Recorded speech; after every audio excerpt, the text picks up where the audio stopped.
Bioavailability, the active fraction. The idea that you are what you eat is scientifically imprecise.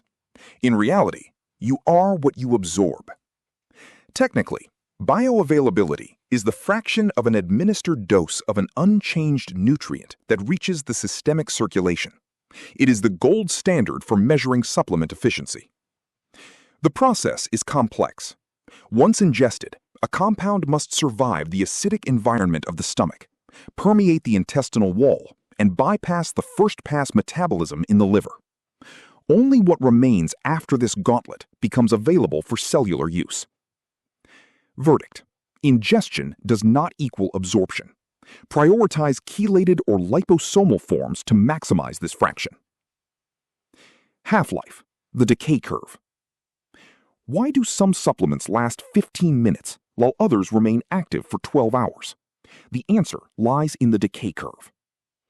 Half-life is the time required for the plasma concentration of a substance in the body to be reduced by exactly 50% from its initial value. Once a substance enters the blood, the body's clearance mechanisms, primarily the liver and kidneys, begin the elimination process. A linear graph shows the peak concentration, followed by a predictable exponential drop-off over time. Verdict: half-life defines your dosing frequency. Substances with a short half-life require split doses, while those with a long half-life allow for a single daily administration. mTOR, the growth switch. A supplement does not build muscle. It merely triggers the signaling pathway. The most critical of these is the growth switch. The mammalian target of rapamycin, or mTOR, is the primary regulator of protein synthesis. It acts as a nutritional sensor that monitors energy levels and amino acid availability. At the cellular level, specific molecules, most notably leucine, bind to these sensors. This binding flips the switch, initiating the translation of new proteins and the repair of muscle tissue. Verdict: supplements are facilitators, not the final fuel. Without the signal, the building process remains dormant. Homeostasis, the resistance mechanism. The human body detests drastic change. It will always fight to return to its baseline state through a resistance mechanism. Homeostasis is the tendency of an organism to maintain a stable internal environment despite external fluctuations. It is the reason supplements often lose their feel over time. When the system is saturated with stimulants, the brain reacts by creating more receptors, a process called upregulation, effectively neutralizing the supplement's impact to protect the central nervous system. Verdict: biological resistance is inevitable. Strategic pauses and cycling are mandatory to maintain receptor sensitivity. Leptin and ghrelin, metabolic control. Hunger and fullness are not matters of willpower. They are a sophisticated hormonal cascade of metabolic control. The balance is maintained by two primary hormones: ghrelin, which signals hunger from the stomach, and leptin, which is produced by fat cells to signal satiety to the brain. As the stomach empties, ghrelin levels rise, targeting the hypothalamus. Conversely, as nutrient density increases, leptin signals the brain to halt intake.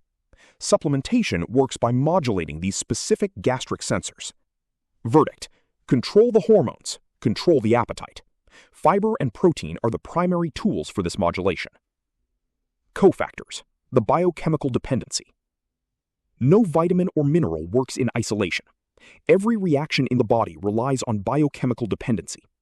Cofactors are helper molecules that assist enzymes in turning a raw nutrient into an active one. For example, vitamin D cannot be converted into its active form without adequate levels of magnesium. Think of it as a molecular puzzle. Without the cofactor, the primary nutrient remains trapped in an inactive state, unable to perform its biological function regardless of the dose. Verdict: avoid extreme isolation. Nutrition is a support system where synergy is the key to functionality. Insulin sensitivity, the nutrient gatekeeper. It is not just about what you eat, but where your body directs those nutrients. This is the role of the gatekeeper. Insulin sensitivity describes how efficiently the body uses insulin to transport glucose and amino acids into the cells. High sensitivity means nutrients are sent to muscle.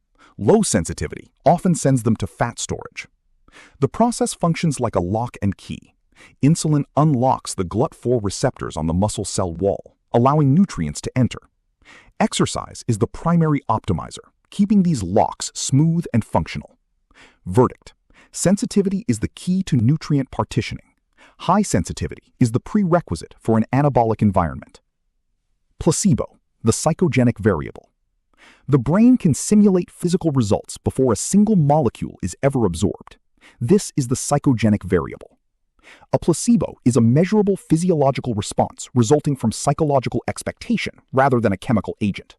The opposite, the nocebo effect, can create negative symptoms from the mere fear of a substance. In the brain, the simple expectation of a potent dose triggers a release of dopamine and endorphins.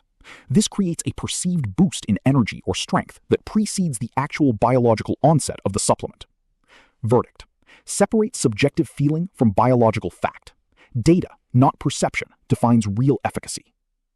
Final entry. This concludes the second chapter of the supplement encyclopedia.